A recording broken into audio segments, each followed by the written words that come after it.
Hi everyone, and welcome back to another episode of Wargaming History, the fourth of its kind ever recorded here on tape for you. So in the studio today you have myself, Badger, and the eminent Boppus. Boppus. Nice to have you with us today, Boppus. Thank you. If this is the first time you're tuning in, I recommend going back and listening to the three previous episodes because we're following a timeline of a war game of World War II.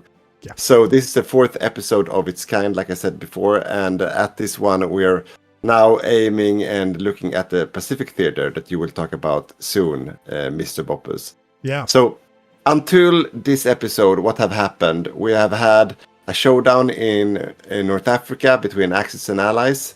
We have had a very sluggish Eastern Front start that's been pounding each other back and forth afterwards. And we've had a parallel counter-invasion of Greece and liberation of Greece from the Allied side. So a lot of things have happened in the European theater. Yeah. And now we're kind of rewinding the tape a little bit and looking at the Pacific theater, what have happened there at the same time. Yeah. So far we haven't touched on the war in the East. So now we're back in August of 1941. Japan is just about to declare war on the USA and have huge plans in the Pacific. And at the same time, we have Allied forces that has amassed in Burma with plans to swiftly attack Siam if Japan would be so foolish to attack the Allies.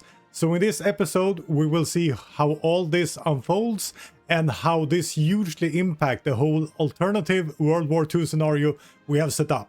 But first of all, let's roll the intro. Let's roll the intro. Throughout history, we have asked ourselves the question, what if? What if Germany hadn't invaded the Soviet Union in 1941? What if the Allies had lost the Battle of Britain? What if there was no Lend-Lease Act from the United States? This is Wargaming History. All right, so let's dig deep down into what actually happened in our wargaming scenario. So like Boppus was alluding to before, the Allied had a great mastermind plan, basically to build a fortress line that was impenetrable in North Africa, and once the Germans are busy going to the Eastern Front, they would take the vast majority of the Allied armor spearhead, move that to India, and make a run for it towards Burma. And this was part of the whole Allied strategy overall. Overload the Japanese forces in Southeast Asia and take the initiative early on in the war when the Pacific theater opened up. So this was actually kind of impressive feat of our participants, what they did. So the Allies managed to manage 12 Allied armored divisions and move them all the way over the Middle East, from North Africa over the Middle East, and move them into India, up onto the Eastern Front, in the back of Burma. Northern Burma, ready to hide behind any reconnaissance happening from the Japanese, and then the plan was to make a pincer movement down towards Bangkok once Japan declared war on them, because in our wargame scenario, we knew that the Japanese would declare war at some point, not know when, but they were waiting for it and assuming that it would happen at some point after Barbarossa, which also happened. Yeah. So that was the plan. To their assistance, there were of course already a standing Indian army from the British Raj, out of almost 630,000 troops strong. So a big army, most of that positioned along I think it's called the Dhaka line historically, but northern Burma, basically, a defensive line in the mountains. And then supported by also roughly 90,000 Free French troops coming to the cause, assisting the Allied spearhead. Reclaiming Indochina. Yeah, reclaiming Indochina. That was the ambition. There is the ambition at this point in time as well. Yeah, so it's a very impressive Allied force, and also with the Royal Air Force in the skies above them, assisting them. Not that much Royal Air Force that you would expect, because what was also like downside in this was that it was an underinvestment happening in the like infrastructure around the air bases and everything. So not that much Allied airplanes could move into the territory in the mountain regions of East Bengal because it was not as built out as it could have been. Yeah, and But that was the a war, huge limit if we look at the real world scenario.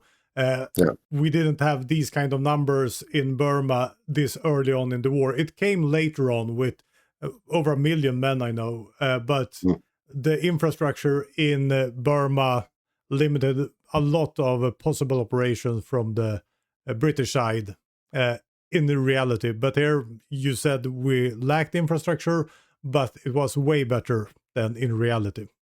Yeah, absolutely. Absolutely. All right. So what was the plan from the Japanese side, though, at the same time?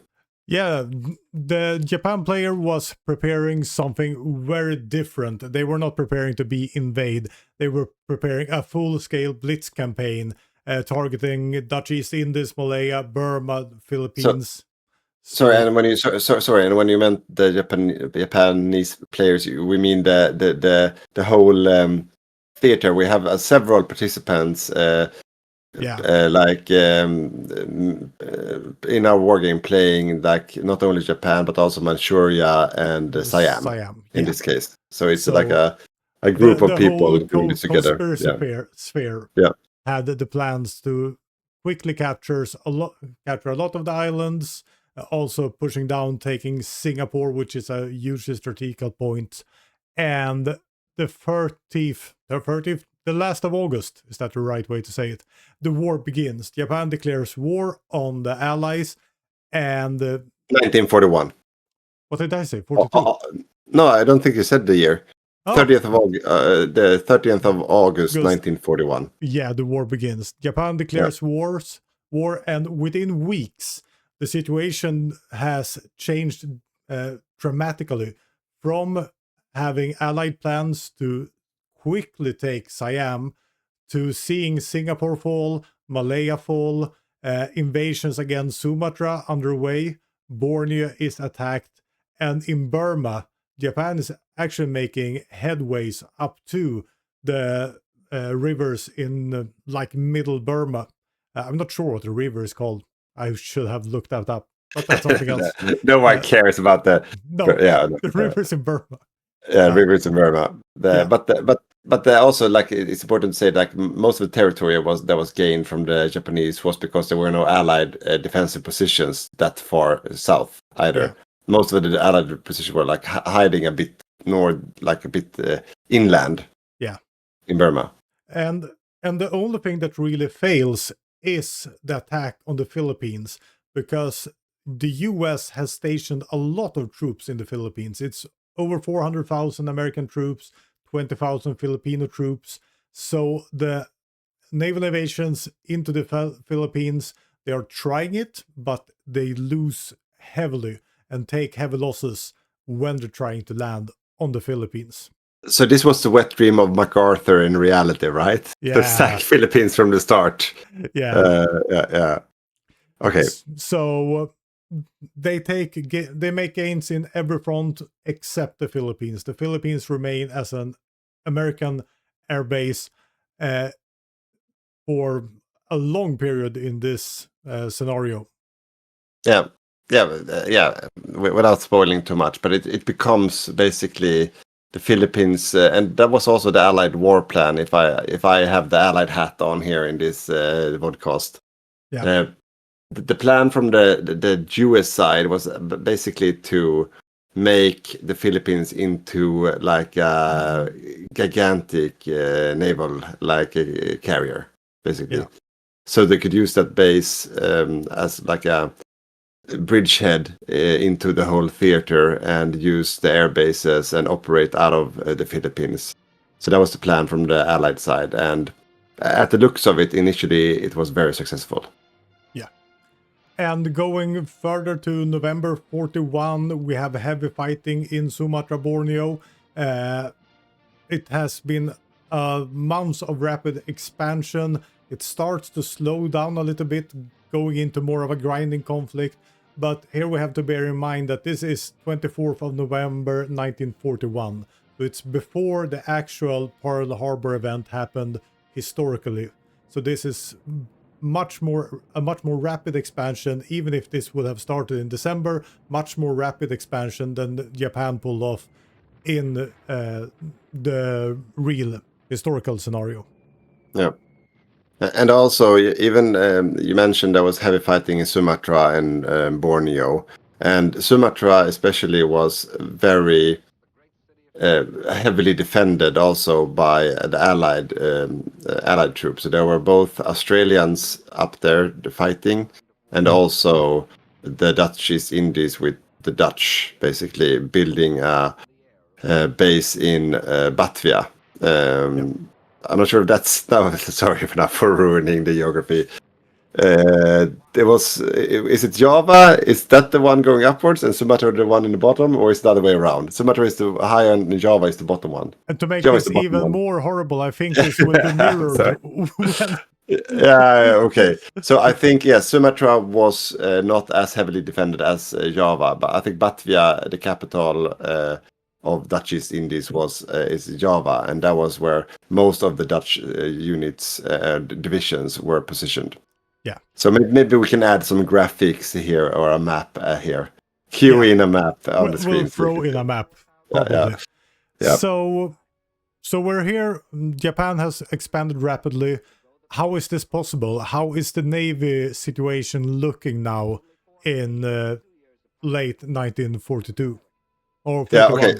41. Okay, so for those of you who know me and have heard and listened to our formats before, you know that I love Navy and love ships, boats, any kind of thing that is floating, basically, with the big guns on it.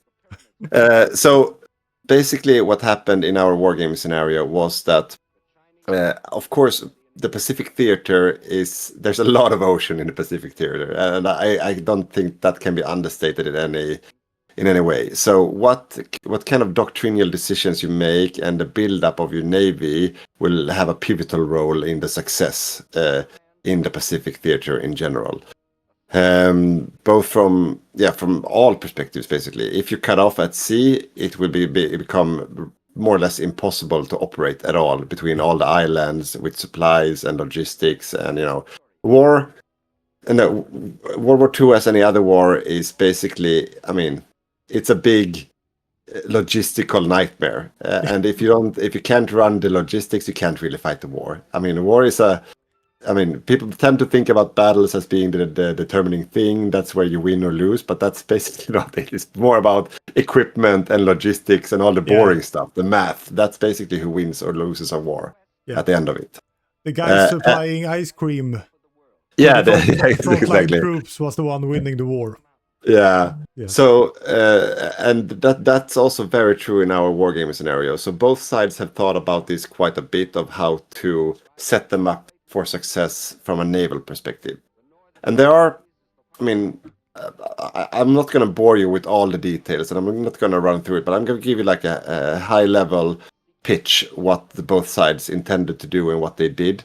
And then we will look at the results a bit later in this episode. But basically, the Japanese, they were betting on a few different things. They were betting on one super strong main battle fleet. That was like the Japanese bet. So that consisted of, like, if you're a naval head, you know about the big Japanese battleships, the Yamato, maybe it was called Yamamoto. Yamamoto. Yeah, something like that. It's a gigantic battleship, basically. They had that kind of style. Like, they built 4 of them, and then they had 8 very modern carriers, and then like a huge chunk of screening destroyers to that, with like more like torpedo destroyers. That was like the idea. Everything top modern, like top tier Japanese stuff, and the carriers were just stacked with naval bombers, like all in attack, no defense, pure attack. That was like the main battle fleet idea. And then to support that, they had a huge logistical escort fleet to support, like, to defend convoy routes against submarine warfare, basically. So that's the Japanese play. The US side did something differently. They thought about their main fleet differently. They also thought about the convoy and raiding piece differently. So, and this is where, I mean, these were the very important, like, design decisions that led to an outcome later on. But so the US, they were betting on two main fleets. And both of them being not brown boots, but black boots. And for those of you who understand that, it's basically they went for big guns instead of airplanes on ships. So the US went for a battlecruiser build, which is more associated with the historical UK way of thinking. So big, like battleships, but with lighter armor, more speed, but still with big guns, basically. And they had two of those fleets with 15 battlecruisers in each. So two 15-stack battlecruiser fleets with one supporting carrier to each. To have some kind of airplanes, reconnaissance, with both fighters and naval bombers in those carriers. So a little bit of air support. And then with destroyers screening with torpedoes as well, like similar to the Japanese. But two fleets instead of one, but with a different kind of bet. Cheaper, but bigger in that regard.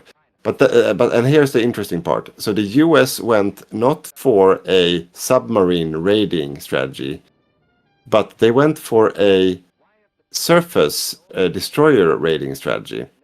So the whole idea was to use the big main fleets, and then in the whole Southeast Asia and like the naval, like with all the islands and everywhere, you have quick small torpedo boats, or quick small. If you can't see this, if you're listening, it's the rabbit ears, but like destroyers with a lot of torpedoes raiding Japanese convoys. It's not rowboats. So they could. No, it's not rowboats. It's not S-boats either. It's more like the destroyers, but raiding destroyers everywhere in the entire Southeast Asia.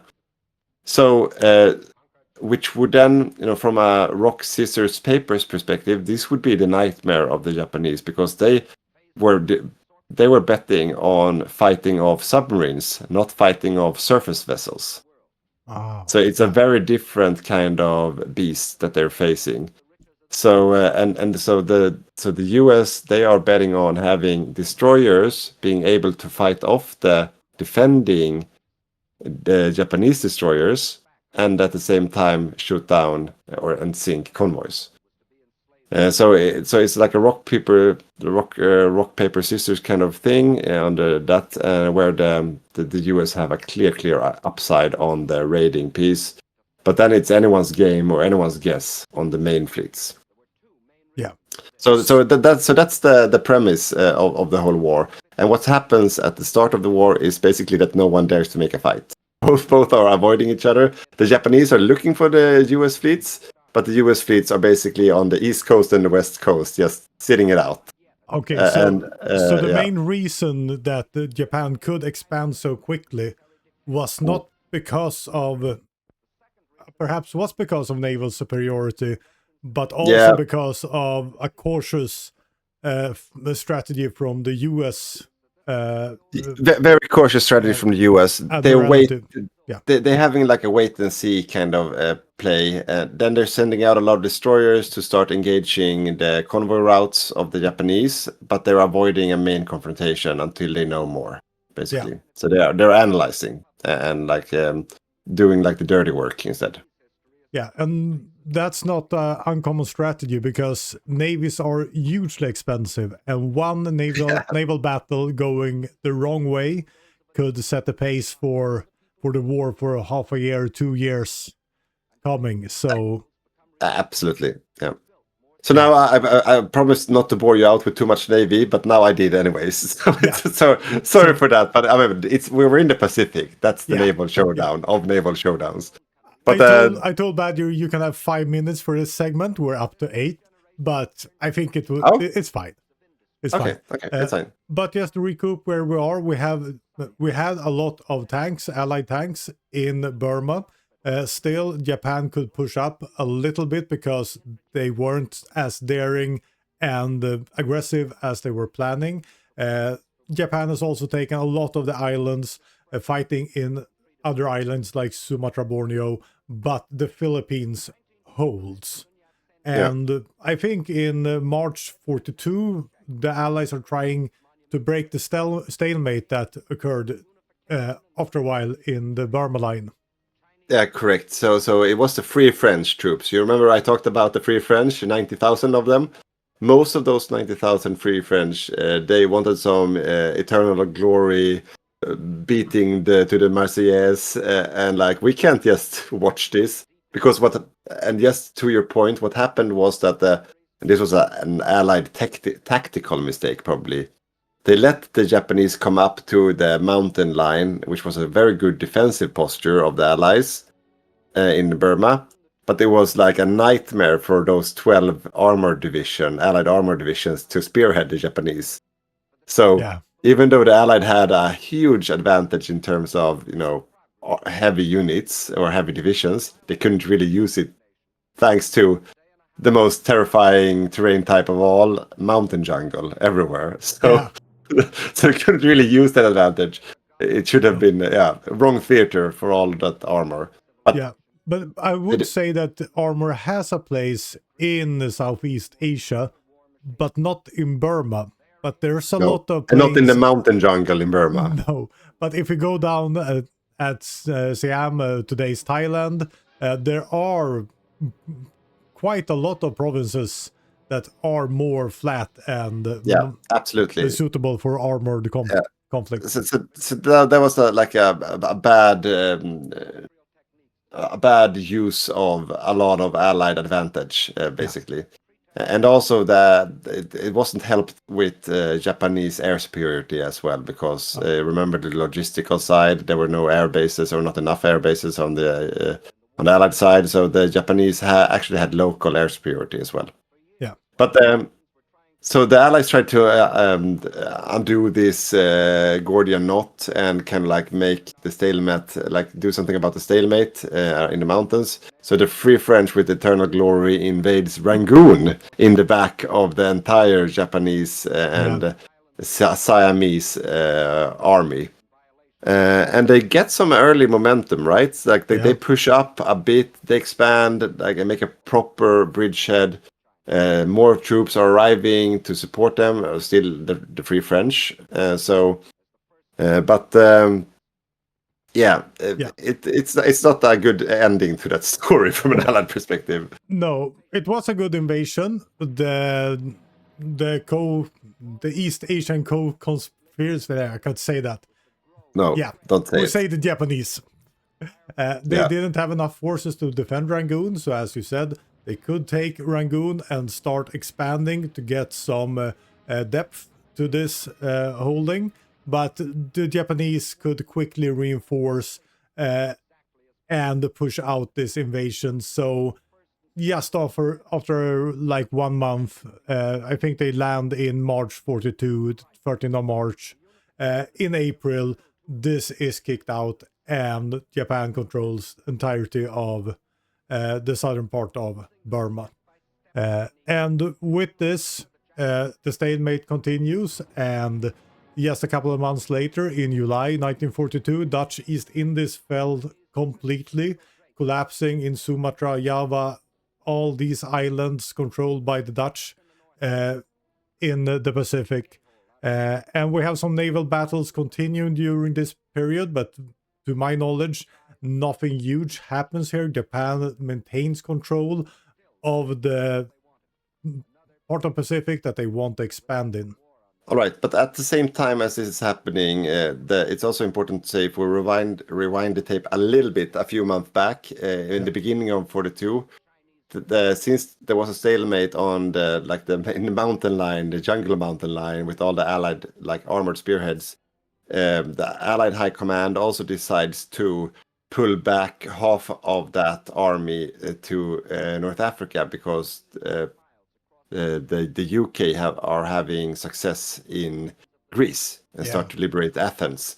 So they are like, guys, get over here, because we need some armor spearhead, because the Germans are coming off the eastern front to fight us, and we need some tanks. Yeah. So that's basically what's happening. So the stalemate on Burma is like taking away some resources. So it takes away some of the Allied oomph, and the Canadians are also about to leave soon. I never mentioned which are which, but the Canadian tanks, which is roughly half of the Allied armored force, it's still there, but that's also about to leave in the near future. Yeah, and But, yeah. I think some viewers or listeners can react to why do we have 12 armor divisions in India. But I think when we played out this scenario, it's really actually intuitive. Why does this happen? Because we have El Alamein, which becomes a stalemate. We don't have that back and forth we have in reality. So we have a huge battle and a lot of tanks fighting it out with a clear stalemate outside El Alamein. So they're not really threatened there. There's not a huge need of a big armored force there after Barbarossa launches. No. So they have the opportunity to actually pull off the armored forces they have, or a huge chunk of them, to be in India. And as soon as there's an opportunity, there is a landing, we have success in Greece, they are moving away. So I think this is a good call from the Allied High Command, using the resources and using the free, the naval ways, which are totally open here for the Allied players to their advantage to relocate. Yeah, absolutely. So now we're getting into some the naval situation, right? Yeah, because the we're moving to they are pushing for supremacy in the Bay of Bengal. Yes. So instead of pushing through the front line, which happened in reality, or they tried to do in reality, but later on, in late 42, they're trying to get supremacy in the Bay of Bengal. And I think you have something to say about this. Yeah, absolutely, because that this is a big red sign, like warning clock, right? Like if the Japanese are threatening the Bay of Bengal, and that's the big, if you don't know your geography, you have India, and then you have like the small thing of land at the top that goes down to Burma, and you have Bengal at the top with Dhaka, and then like this entire body of sea, that's the Indian Ocean. So the Bay of Bengal is basically the Indian Ocean. Yeah. And when the Japanese are threatening the Indian Ocean or the Bay of Bengal, then you know it's bad, because that gives you one clear like alert. The Japanese might naval invade and cut off the entire Allied army here, or try something like that, because that would be the natural thing to do. And so what is happening then at the naval side? So I mentioned before that the Japanese had like one imperial epic fleet, and the US had two fleets, and then they had two different approaches to the convoy war, like raiding warfare, right? Yeah. So the US have so far in the war, and we're roughly, what is it, like we're in 43 now? Yeah. Early 43. So the US have basically for 1.5 years just hammered the Japanese convoy routes and the convoy escorts with great success. So even though the Japanese have one big fleet, they have become so desperate, so they split up their big fleet in 4 smaller fleets to try to chase down the US raiding fleets. To some success, like around the Java Sea and like around the Dutch East Indies, but not enough, because the US destroyers are everywhere, raiding and hammering everywhere, and all the defensive actions that the Japanese are trying to make, that's just getting sunk as well. Yeah. So it's only like the big chunk of the Japanese main fleet that can actually do something, and that can't be everywhere at the same time. But then what they do is that they collect everything back into one fleet again, one big fleet, moves up to the Bay of Bengal and says, guys, now let's crush Raj. Yeah. And this is where Team America is coming and saying like, no, we can't have that. So both of the big two US fleets that has been pretty much in hiding so far, because they haven't felt the need of actually doing something with this. Yeah. They've been down, lurking between Hawaii and Australia and making sure that no one naval invades Australia, basically. Yeah. But now they come up like in tandem to the Bay of Bengal to engage the Japanese main fleet, and they do. So there's a big showdown between the two US fleets and the one Japanese fleet. And what happens is actually that the Japanese fleet is hammering the US fleet. Yeah. So The smaller, or like half the size Japanese fleet, but stronger, is actually outmaneuvering and outgunning, not outgunning, but outbeating the US fleets. Yeah. But the US fleet is not taking. I mean, it's fleeing and it's retreating, but it's not. It's taking some damage. One aircraft carrier, 2 battle cruisers are being sunk, and like a lot of destroyers. But that's. I mean, if you're the US in 1943, that's not a big hit, to be honest, because the US has a tremendous naval industry, like dockyards, and they are spitting out ships, and they have plenty of reserves. So yeah, they take a beating. They're back into the dockyards, repairing, licking their wounds. So the Japanese made a tactical win from the first real engagement, and which allows the Japanese to move on with their naval invasions. So that's where we are, right? Yeah, and that's a really interesting take on the fleet battles, or what happens, because it's not always about sinking the enemy fleet. It's being able to do something with opportunities created by making sure you have to go and repair your fleet. You just need 1-2 months to Yeah, actually launch something, do something with that opening. And the yeah. And yeah, because so it's basically like the Japanese, they are standing in the bar, ready for a bar fight, a bar brawl. Yeah. The two US guys shows up, basically. One gets punched in the nose, the other one gets a punch in the stomach, and they're both, no, let's not stay at this bar. Yeah. Walks away again and says, like, let's recover and make a go for it again, like next day or something, soon, right? So that's basically what happens. But saying that, before you go to the Bay of Bengal again, the US are still slowly grinding down the Japanese capacity to wage war at all, because they are sinking convoys like a machinery at this point. Oh. So the clock is really on the US side. So they're not like, they felt only forced to take a fight because they are threatening to invade Raj, but the US were quite comfortable because they saw that they are sinking more tonnage of Japanese convoys than the Japanese are recovering from. So they are not keeping up production-wise with what they're losing. So it's a downhill industrial battle, losing battle for Japanese at this point in the Pacific. If you want an island empire, you need convoys. Yes, and you need to be able to defend those convoys, and they're not. Yeah. But here we have an opening for Japan. They have planned this from the early start of 1943.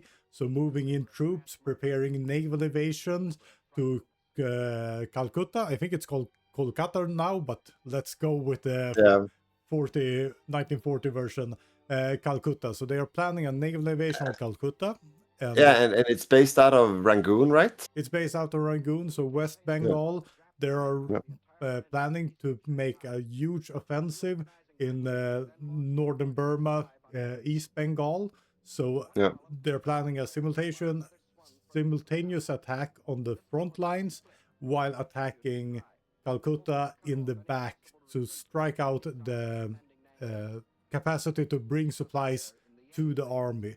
And with this, they're also planning to make a huge airdrop paratroopers behind the lines of the Allied troops to further take out the possibility to supply this huge army in the what is today Bangladesh, I would say. Like East Bengal, East Bengal. So with this win at sea, where the US fleet has to move away, late April 1943, we have the invasion of Calcutta, combined with heavy attacks along the entire front line of Burma. But they can't really land the paratroopers because they can't really get the air superiority needed. They're landing a few paratroopers, but not the amount needed to actually do something with the paratroopers. But the success, because they're taking Calcutta, they can push in more units. It's a huge harbor while they're striking at the front lines, getting the Allies having a hard time to actually react to this. So when this lands, how are the Allied High Command feeling right now? Yeah, not very well. I remember when we recorded this entire wargaming scenario, there was like a big like the air went out a little bit in the room because although the Allies were having huge successes at this point in Greece and also in the Pacific theater in general, this was one of those like blows coming from the Japanese, like taking back the initiative again, so to speak. Like even though the Japan was like supernovaing, knocking out the Dutch East Indies, Singapore, and everything, that's like that's not win. That's not like deciding the war kind of things. No. Like because like and at the industrial war, the U.S. is still winning against the Japan or against Japan, right?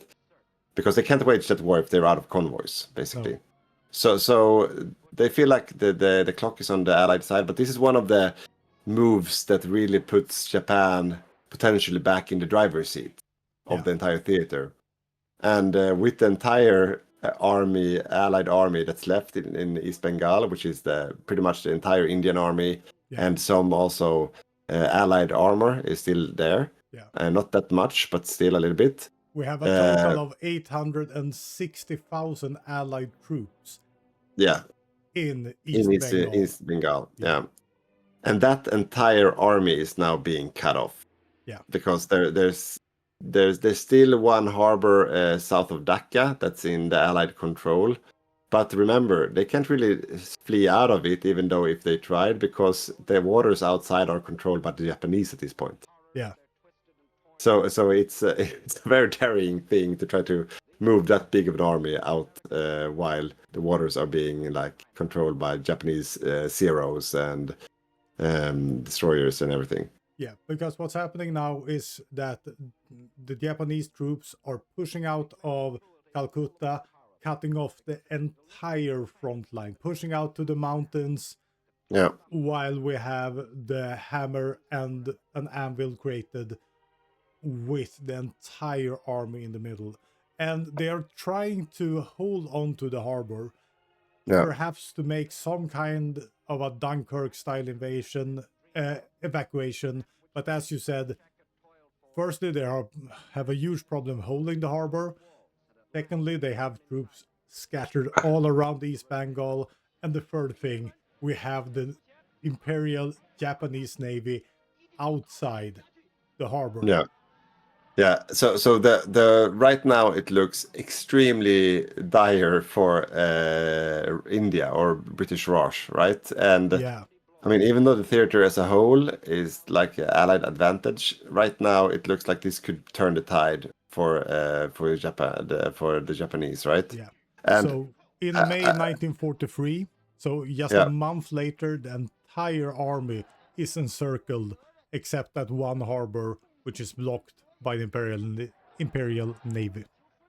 And also to that, the US is now in panic, scrambling. An entire invasion force that was supposed to go to Europe is now instead recircling and trying to cross in a panic move, trying to move into like the southern route around, coming from the east, from south of Australia, all the way, like coming up the Maldives or behind the Maldives, like Seychelles, and backwards into the backside of India to reinforce. And so that is en route to aid the Indian defense, or like the Indian defense. There is no defense of India right now. The entire army is trapped. But what's not yet conquered of India, that's being like there's a US army on the way to kind of help out before everything is lost. And if we go to August 1943, we're still not seeing that army land yet. Japan controls Calcutta, Eastern Bengal, and almost all of these encircled units have been destroyed. We have a few units holding out in the mountains east of Bhutan, but otherwise 800,000 men are lost in East Bengal for the Allied side.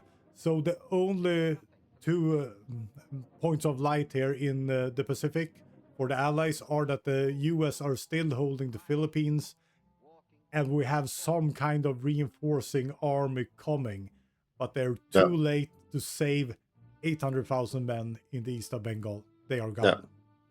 And now the Japanese have been in the war for roughly 2 years or so against the Allies, right? Yeah. Or a little bit less. We're in like May 43 now, and just as a stat, what's happening? Like, if you could quantify a little bit what's happening in on the naval side, Japan has now lost 2/3 of all their convoys. Ooh. So that gives you an idea of the pace that's been happening at sea, and how much the US have hammered the Japanese convoy routes. And even though they are scrambling all their resources to rebuild that convoy force, they still don't have enough to defend it, because the only thing that could defend it's the big main Japanese fleet, and that's in the Bay of Bengal, and not defending all the islands and all the backlines and everything where it needs to be.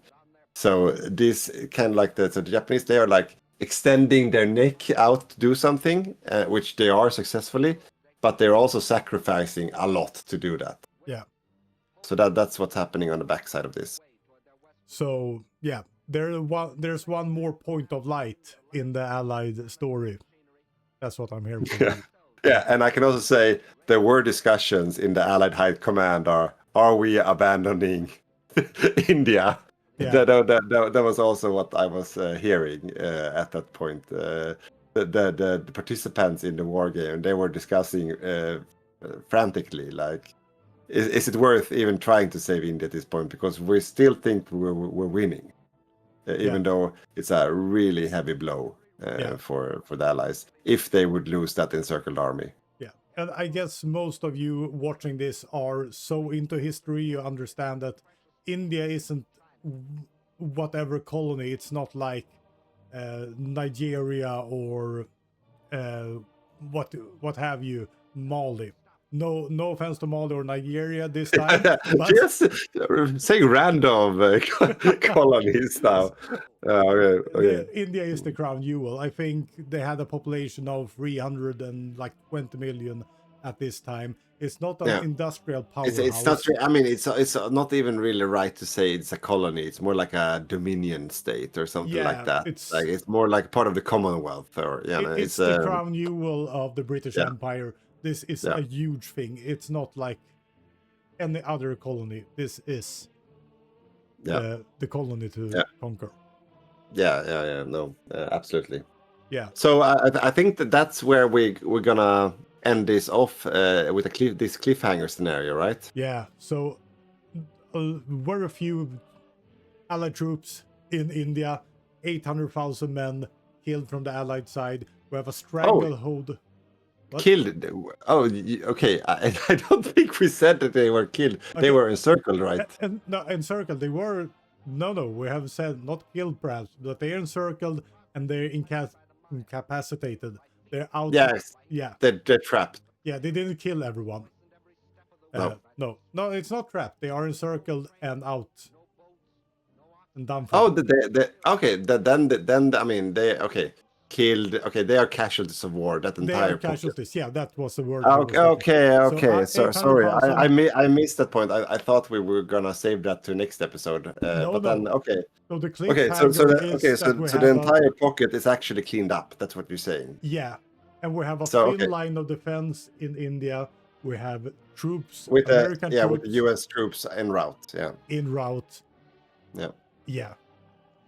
That's what's happening. Okay. So, fair enough. Yeah. Are you taking the end of the segment, or am I the cliffhanger?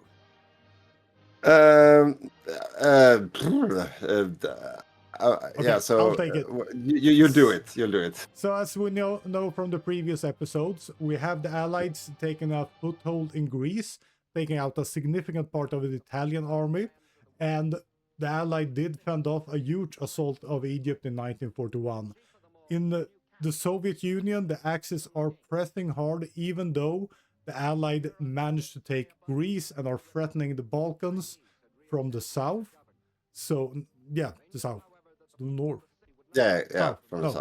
From the south. So we have now two that makes an expanding Japan threatening to take all of India perhaps being a thorn in the sides, or even being able to launch and push out allies from Egypt and making the situation in Greece incredibly hard. At the same time, a stranglehold on the convoys in the Pacific. Correct. So it's anyone's game or anyone's bet who's going to win. Anyone's war is probably the right way of saying this, referring to the war game. But yeah, it's a very open situation. And do we know what the next episode is? Have we set that? No, we have not. But it's probably gonna be somewhere on the timeline from mid 43 and onwards. Yeah. So probably we're gonna maybe make tie up all the loose ends of what's happening across the entirety of it, or we maybe just focusing on the Eastern Front. I'm not sure. Yeah, something like that. But stay tuned for the next episode, because we have a lot more exciting stuff coming, and this is neck-to-neck war. This is really anyone's war at the moment. Yeah, and I can just emphasize, if there's anyone still listening at this point or watching this, there's been a lot of thought and analysis and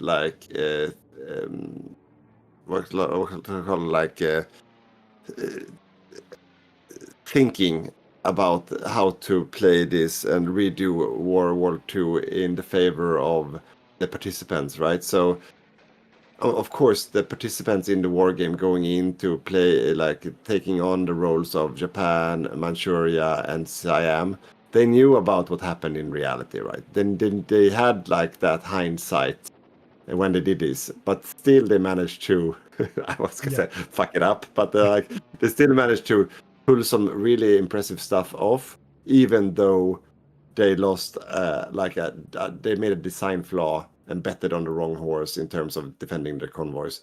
They were so certain that the US were going for a submarine warfare approach that the US did in real World War II. Yeah. They had and that's kind of a bit overlooked, because everyone thinks about the Germans being the real submarine threat. But in reality, I mean, the US were just they had submarines everywhere hammering the Japanese convoys. Yeah.